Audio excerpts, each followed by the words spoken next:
그대 잠깐 눈을 붙일 때 나는 마음에 불을 붙여요 비밀의 나만의 초콜릿.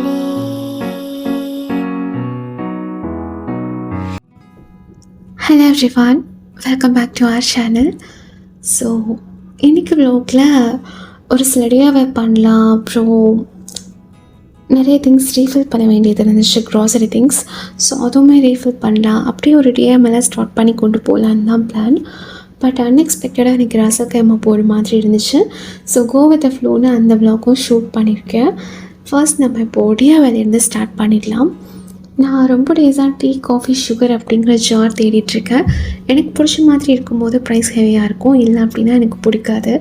So ரொம்ப டேஸாக பார்த்துட்ருக்கோமே, at least வாங்குகிற வரைக்கும் நம்ம ஏதாவது டிஐவை மாதிரி பண்ணி யூஸ் பண்ணலாம் அப்படின்னு தான் நான் நியூட்ரி சாய்ஸோட பாக்ஸ் எடுத்து, அது ஃபுல்லாக ஒயிட் கலரில் இருக்கும். சென்டரில் மட்டும் ஸ்டிக்கர் பேஸ்ட் பண்ணிவிட்டு டேப் போட்டுட்டு மேலே வந்து கோல்ட் கலர், கீழேயும் gold colour paint, spray paint தான் யூஸ் பண்ணியிருந்தேன். அது ஸ்ப்ரே பெயிண்ட் பண்ணது ஒரு மிஸ்டேக் பண்ணிவிட்டேன். அது மேலே நான் வார்னிஷ் பெயிண்ட் பண்ணியிருக்கணும். ஆக்சுவலி ஸ்ப்ரே பெயிண்ட்லேயே வார்னிஷ் பெயிண்ட்டும் இருக்குது. அதை நான் ஸ்ப்ரே பண்ணி விட்டுருந்தேன் அப்படின்னா எனக்கு அந்த ஷைனும் இருந்திருக்கும், ப்ளஸ் அது வந்து லாங் டேர்முக்கும் எனக்கு இருந்திருக்கும். பட் எனக்கு டாட்டாக விழுந்துருச்சு வாட்டரில் பட்டதும். அதை மட்டும்தான் நான் மிஸ்டேக் பண்ணிட்டேன்.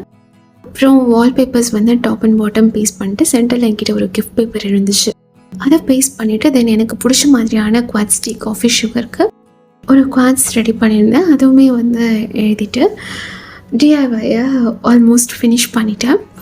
அதுக்கப்புறம் ஆயில் ரீஃபில்லிங்.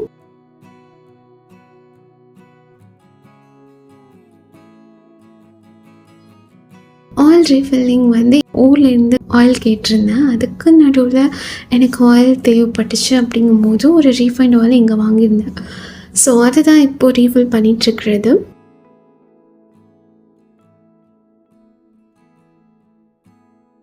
பேலன்ஸ் வந்து எனக்கு ஊர்லேருந்து ஜிஞ்சலி, கோகோனட், அப்புறம் கிரவுண்ட்நட் ஆயில், இது மூணுமே ஊர்லேருந்து கொடுத்து விட்டுருந்தாங்க. ஃபர்ஸ்ட் நாங்கள் வரும்போது கொண்டு வந்தது. அப்புறம் 6 month ஆச்சு, இப்போ தான் வந்து ரீஃபில் பண்ணியிருக்கேன். ஸ்டில் என்கிட்ட வந்து 1/2 liter பேலன்ஸ் இருக்குது. ஆயில் அதிகமாக நான் யூஸ் பண்ண மாட்டேன் அப்படின்றதுனால எனக்கு 6 month வரும். மேபி நீங்கள் ஆயில் அதிகமாக யூஸ் பண்ணுற பர்சனாக இருந்தால் இந்த 6 month டியூரேஷன் ரீஃபில்லிங் வந்து இந்த பிளான் செட் ஆகாது மேபி. இந்த ஆயில் பாட்டில் ஆலிவ் க்ரீன் கலர் 2, அப்புறம் வந்து பிளாக் கலர் 2 வாங்கியிருந்தேன். தேமுவில் தான் பர்ச்சேஸ் பண்ணியிருந்தது. நான் செப்ரேட்டாக என்னோடய தேமு ஹால் வீடியோ அப்லோட் பண்ணுறேன். என்னோடய ரிவ்யூஸ், குவாலிட்டியான திங்ஸ் எப்படி சூஸ் பண்ணி பிக் பண்ணி பர்ச்சேஸ் பண்ணுறது அதில் அப்படிங்கிற ஐடியாஸும் வந்து நான் சொல்கிறேன். அண்ட் ஆல்சோ எனக்கு கீயும் ஊர்லேருந்து தான் வரும். எனக்கு 2 months ஒன்ஸ் கீ கொடுத்து விட்டுருந்தாங்க. கீ என்கிட்ட ரொம்ப சேர்ந்துருச்சு, 3 kg அந்த மாதிரி. எனக்கு இதுக்கப்புறம் ஸ்டாப் பண்ணிக்கோங்க சப்ளையை, நான் கேட்கும்போது கொடுங்கன்னு சொல்லி வச்சுருக்கேன். அதனால் கீ வரல. அதர்வைஸ் மற்ற ஆயில்ஸ் எல்லாமே ரீஃபில் பண்ணதுக்கப்புறம் நான் ஒரு சில திங்ஸ் எல்லாம், க்ராசரிஸ் எல்லாம் 3 months ஒன்ஸ் ரீஃபில் பண்ணுற மாதிரி இருக்கும். அந்த ரீஃபில்லிங் தான் இன்றைக்கி எனக்கு இருந்துச்சு. அதுவுமே 3 months ஒன்ஸ் நான் என்ன மாதிரியான திங்ஸ் ரீஃபில் பண்ணுவேங்கிறது இந்த வீடியோவில் ஷேர் பண்ணியிருக்கேன். பிஃபோராக ஒரு விஷயம் ஷேர் பண்ணிக்கணும்னு நினச்சேன். குக்கிங் வீடியோஸ் நான் ஏன் அப்லோட் பண்ணுறதில்ல அப்படின்னா, எனக்கு குக்கிங் பண்ணும்போது வீடியோ எடுக்கிறதுல கான்சன்ட்ரேஷன் இருக்காது. அப்படி நான் வீடியோ எடுக்கிறதுல கான்சன்ட்ரேஷன் பண்ணால் குக்கிங் ஒழுங்காக வராது. ஸோ அதுதான் வந்து எனக்கு மெயின் கன்சர்னாகவே இருந்துச்சு. டியூட்டி முடிஞ்சு அங்கே வரும்போது நான் செய்கிற சாப்பாடே கொஞ்சம் சொதப்பலாக தான் இருக்கும். இதில் நான் வீடியோ எடுத்துகிட்டு குக் பண்ணேன் அப்படின்னா அவங்களுக்கு ஒழுங்காக சாப்பாடு கொடுக்க முடியாது. அப்படின்றதுனால பெருசாக நான் பண்ணுறதில்ல. இது வரைக்கும் நம்ம சேனலில் ஒரு கீ ரைஸு, அது செட் ஆஃப் சைட் டிஷ்ஷு, அந்த மாதிரி செஞ்சது வந்து நான் வீடியோஸ் அப்லோட் பண்ணியிருக்கேன் மூமா வீட்டில் ஒன் டைம். அதுவும் வீட்டில் உள்ளவங்களோட கைடன்ஸ் பக்கத்தில் இருந்ததுனால எதுவும் பண்ணேன். சும்மா நான் கேட்டது அவங்க என்னென்ன சொல்கிறாங்க அப்படின்னு சொல்லிட்டு ரெசிபியாகவும் அதில் சொல்லியிருப்பேன் வாய்ஸ் ஓவரில். அதர்வைஸ் நான் பெருசாக குக்கிங் காமிச்சதில்லை. அப்புறம் காளான் மசாலா ஒன்ஸ் பண்ணேன், ஃபஸ்ட்டாக இருந்துச்சு. அது நான் வாங்கின காளான் அப்படி இருந்துச்சா, நான் செஞ்ச ரெசிபியே மிஸ்டேக் ஆகிடுச்சா அப்படின்னு தெரியாமல் எல்லாமே மிஸ்டேக்காக போச்சு. ஸோ அதுக்கப்புறம் பெருசாக நான் குக்கிங் வீடியோன்னு எதுவுமே காமிச்சது கிடையாது. மேபி இப்போது ரமதான் மந்த் வரப்போது கொஞ்சம் செட் பண்ணி பிளான் பண்ணி வச்சுருக்கேன், இதெல்லாம் பண்ணலாம் அதெல்லாம் பண்ணலான்னு. ஆனால் ஷுவராக தெரியல என்னால் பண்ண முடியுமான்னு. இன்ஷால்லா பார்க்கலாம். So almost all refilling things முடிஞ்சிருச்சு. இப்போது 3 monthsக்கு ஒன்ஸ் நான் என்ன மாதிரியான திங்ஸ் பிளான் பண்ணிப்பேன் ரீஃபில் பண்ணிக்கிறதுக்கு அப்படின்னு ஷேர் பண்ணுறேன். மோஸ்ட்டாக நம்ம யூஸ் பண்ணுறது சுகர், அப்புறம் இந்த தால்லாம் நிறைய இருக்கும், பருப்பு, சென்னா அந்த மாதிரி தால்ஸ் எல்லாம் இருக்கும். ஸோ அதெல்லாம் எனக்கு 3 monthsக்கு ஒன்ஸ் ரீஃபில் பண்ணுற மாதிரி சுச்சுவேஷன்ஸ் வரும். White sugar 1 kg, brown sugar 1 kg வாங்கிப்பேன். நான் டீக்கு மட்டும்தான் மோஸ்ட்டாக சுகர் யூஸ் பண்ணுற மாதிரி இருக்கும். அதர்வைஸ் கஞ்சி காய்ச்சினேன் அப்படின்னா சுகர் யூஸ் பண்ணுவேன். மற்றபடி பெருசாக ஸ்வீட்லாம் அடிக்கடி பண்ணுறது கிடையாதுங்கிறதுனால இந்த 1 kg ப்ரௌன்லேயும் ஒயிட்லேயும் வாங்கினேன் அப்படின்னா அது ஆல்மோஸ்ட் எனக்கு 3 monthsக்கு வந்துடும். ஸோ அதுக்கப்புறம் சால்ட் ஆல்சோ 1 kg, அதுவுமே 3 monthsக்கு ஆல்மோஸ்ட் வந்துடும். அது முடிஞ்சதுக்கப்புறமா தால்ஸ் எல்லாம் நான் சொன்னால தூர் தால், மூங் தால், அப்புறம் சன்னா தால், அப்புறம் பச்சைப்பயிறு, கருப்பு உளுந்து, வெள்ளை உளுந்து, ஸோ இதெல்லாம் வந்து பர்ச்சேஸ் பண்ணிக்கிறது. அதுவும் நான் 1 kg வாங்க மாட்டேன். 1/4 இல்லைன்னா வந்து 1/2 அந்த மாதிரி வாங்கிக்கிறது. 1/4 கிலோ, அரை கிலோ அந்த மாதிரி. ஏன்னா அதுவும் 2 பேர் தான் இருக்குங்கிறதுனால வீக்லி ஒன்ஸ் தான் அதெல்லாம் யூஸ் பண்ணுற மாதிரி இருக்கும். அதுக்காக எனக்கு 1/2 kg 1 kg வாங்கி ஸ்டாக் பண்ணி வச்சுக்கணுன்னு இல்லை, பூச்சி ஆயிரும் அப்படிங்கிறதுக்காக நான் அதை அப்படி பண்ண மாட்டேன். ஒரு சிலர் வந்து பருப்பெல்லாம் ஃப்ரிட்ஜில் ஸ்டோர் பண்ணி வச்சுருப்பாங்க. நம்ம வீட்லேயும் அப்படி தான். ஸ்டாக் பருப்பாக இருந்துச்சு அப்படின்னா, பூச்சி வர மாதிரி இருந்துச்சுன்னா ஃப்ரிட்ஜில் ஸ்டோர் பண்ணிப்பாங்க. பட் நான் இங்கே ஃப்ரிட்ஜில் ஸ்டோர் பண்ணுறதில்ல. அப்புறம் ஏதோ பட்டை மிளகாலாம் போட்டால் பூச்சி வராதுன்னு வந்து சொல்லுவாங்க. அதுவுமே ட்ரை பண்ணி பார்த்தேன், ஆனாலும் எனக்கு அது ஒர்க் அவுட் ஆகலை. அதனால் நீட் இருக்கும்போது வாங்கிக்கலாம் அப்படின்றதுக்காக 1/4 1/2 அந்த மாதிரியான ரேஷியோவில் தான் நான் வாங்குவேன்.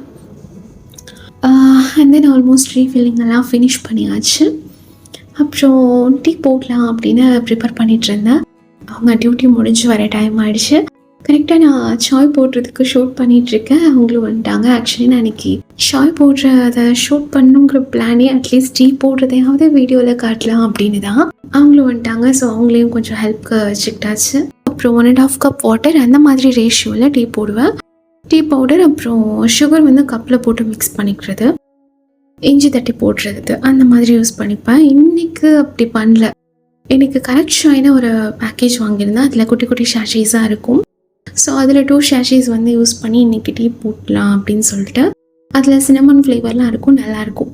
அதில் மில்க் ஆட் பண்ண தேவையில்லை. பட் எனக்கு மில்க் ஆட் பண்ணலன்னா ரொம்ப தண்ணியாக இருக்க மாதிரி தெரியுங்கிறதுக்காக நான் மில்க்கும் யூஸ்வலாக நான் 2 கப் ஆட் பண்ணுற மாதிரி ஆட் பண்ணிக்கிட்டேன். அந்த கரெக்ட் ஷாயிலே வந்து சுகர், டீ பவுடர், அப்புறம் ஸ்பைசஸ், அந்த சின்னமன், ஏலக்காய், அப்புறம் அதெல்லாம் இருக்கும். ஏலக்காயோட ஃப்ளேவர் பெருசாக தெரியாது, சின்னமன் ஃப்ளேவர் மட்டும்தான் தெரியும். ஸோ நல்லாயிருக்கும் அந்த ஃப்ளேவர். அதுலேயும் வந்து டீ ரெடி பண்ணிவிட்டு ஒரு டைம் பொங்கி வரும்போது அதை ஆஃப் பண்ணிடுவேன். அது வரைக்கும் இது போதும். இது ரொம்ப பாயில் பண்ணவும் தேவையில்லை, ஜஸ்ட் இதை ஹீட் பண்ணாலே போதும்.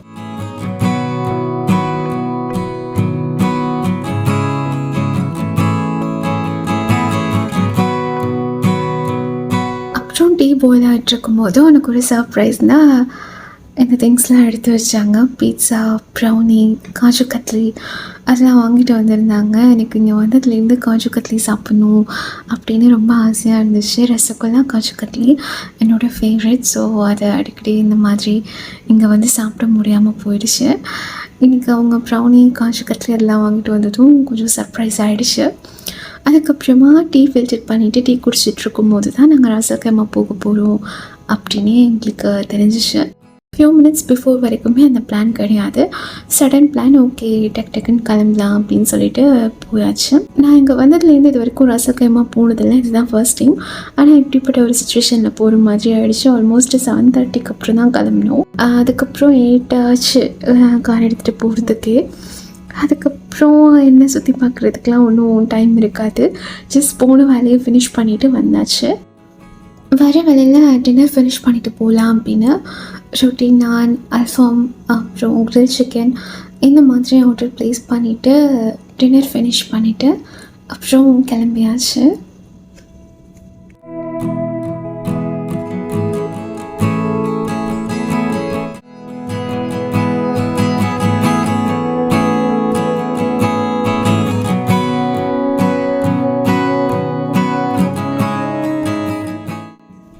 that's all about this video. See you soon with my another video. Ta-ta.